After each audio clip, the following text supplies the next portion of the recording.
Good afternoon, my little students. We are looking at Season of Gifts, Chapter 13, Selective Service. Aren't you just loving this book? It's so good. You're looking up reek, like stink, that reeks. Have you ever heard of that expression? Prejudice. Phyllis is always saying how everyone's so prejudiced against Roscoe. And grudge. We know what that means, to hold a grudge. So use really good sentences for those words. And then your only one essay question is, explain how Mrs. Dowdle finally got rid of Roscoe. You knew she would. Where did he end up having to go and why? And your hint is in the chapter title, Selective Service. Okay, chapter 13. We got our car back, though it reeked to high heaven of Budweiser and Lucky Strikes, and the ashtray was full. The sheriff of Macon County, west of us, had pulled Roscoe over on the Lost Bridge Road, so Roscoe was in a pickle in more ways than one. The sheriff over there wouldn't hold him but overnight. C.P. Snokes over here didn't want him that long. Everybody heard, of course. Grounded up in her room, Phyllis heard. Hermits heard. Everybody agreed that Dad wouldn't press charges. With Dad, it had to do with turning the other cheek. But the Mason County sheriff wouldn't set Roscoe loose in his county. C.P. Snokes had to go over and haul him back. Bring him directly to my place, Mrs. Dowdle said, and C.P. Snokes did, because it was always easier just to do what she said. So she told all us Barnharts to come over too, as quick as we saw the police chief's Dodge pull in. Phyllis too, all of us. Ruth Ann was probably already over there. She and Mrs. Dowdle were getting real serious about fruitcakes and nut bread and divinity fudge. It was just evening on that Friday after Thanksgiving. The whole town was eating leftovers when the official Dodge turned in at Mrs. Dowdle's, towing our pickle. Remember Pickle's, their big station wagon, their big car, which is on the front of the book. That's the pickle. Did you catch that? Phyllis was looking pale and washed out, but she was anxious to be with Roscoe in what she called his hour of need, since even the sheriff of Macon County was prejudiced against him. We trooped over there under the suet trees, around the Dodge and the pickle. We went on up to Mrs. Dowdle's front door, since this was a formal call. Ruth Ann opened it. Her apron trailed the floor, her braids were tied up, and there was flour on her face. "Hoo boy," she piped up, jerking a small thumb behind her. "They've got the jailbird here. Come on in, wipe your feet." I was kind of hoping Roscoe would be cuffed behind his back. After all, he'd sure trussed me up good before he pitched me in the crick. I was still bearing that grudge. I still am. It was nearly winter, so the parlor stove was up in a glow. I'd never been in Mrs. Dowdle's front room. An old gasolier light fixture hung down. The paper was loose on the walls. Mrs. Dowdle sat in a platform rocker. Her specs reflected red flame from the isinglass window on the stove. C.P. Snokes and Roscoe stood by. Roscoe was still more or less in custody, but sadly not in handcuffs. His sideburns were down to here, and his shirt was unbuttoned down to there. He was gazing away at nothing and chewing on something. Maybe gum, maybe not. At this sight of him, Phyllis made a small squeaking sound. A candied cherry smell drifted in from the kitchen.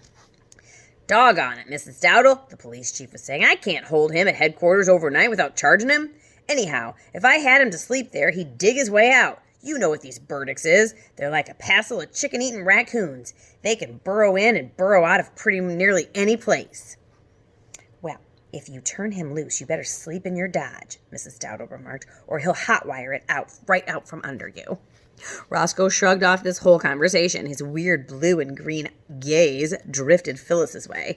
He seemed to be humming some song under his breath, and it may have been, "Are you lonesome tonight?" Phyllis quivered. "Mrs. Dowdle," said the police chief, "my hands are tied." Roscoe's big hands were on his Levite hips. He could hum, chew, and sneer all at the same time. I personally thought he was a free man already. We all did. We were wrong. C.P. Snokes glanced over at Dad. "I doubt if the preacher's gonna press charges." "Well," Dad said, I'm sure the boy is sorry for—" "Nobody around here presses charges against the Burdicks," Mrs. Dowdle proclaimed. "It's the best way I know to get your outbuildings burned down under mysterious circumstances." "Prejudice," Phyllis muttered. "Hush," Mother said to her. "Pure prejudice," Phyllis muttered again. C.P. Snokes said, "So my hands is—" "But you might cast your thoughts back to this galoot's 18th birthday," Mrs. Dowdle said. She was smoothing the apron across her mighty knees. Her mouth worked in a thoughtful way as she cast her own thoughts back. Roscoe himself seemed to think back to whatever he might have been up to on his 18th birthday. "What did he do?" the police chief asked. It's what he didn't do, Mrs. Dowdle replied. A silence fell over us. The smoke sighed up the stovepipe. Late November wind twanged in the lightning rods above. He didn't register with the draft board, Mrs. Dowdle said, to serve his 2 years in the Army, which is the law, the federal law. Phyllis had been receding into the shadows. She stopped and swayed slightly. Roscoe hadn't done his Army service like Elvis? He was what do you call it? He's a draft dodger, Mrs. Dowdle said. They can put him away for that. I didn't know who to look at, Roscoe or Phyllis.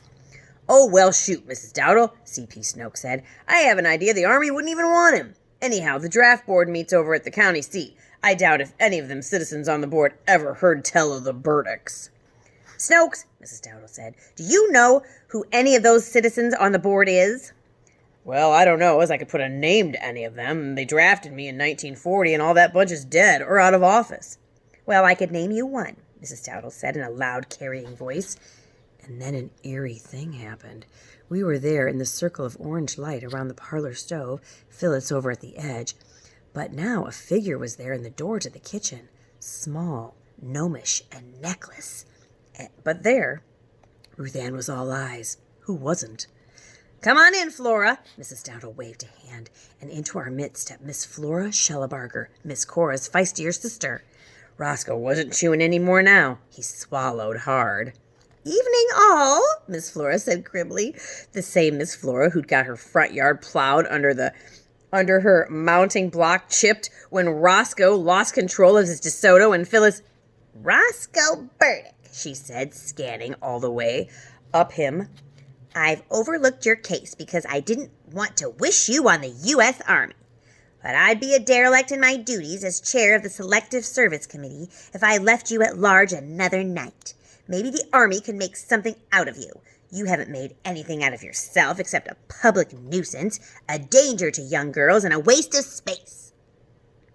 She was a small woman and dried up, and she had no neck to speak of, but she didn't mince words.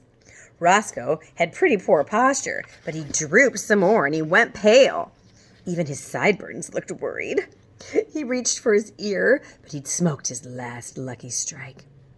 You'll be doing a 2-year hitch for Uncle Sam, beginning with boot camp, Miss Flora said, or you'll be doing 2 years hard time in the Federal Slammer down at Marion. What's it gonna be? And bear in mind, I speak as a representative of the federal government in Washington, D.C., and the administration of President Dwight D. Eisenhower.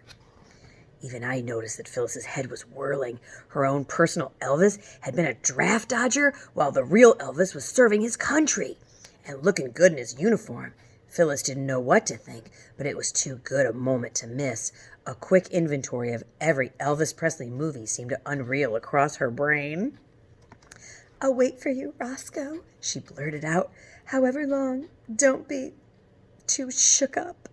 Mother sighed. C.P. Snokes was pointing Roscoe to at the porch. Love me tender, Phyllis called out with a catch in her voice.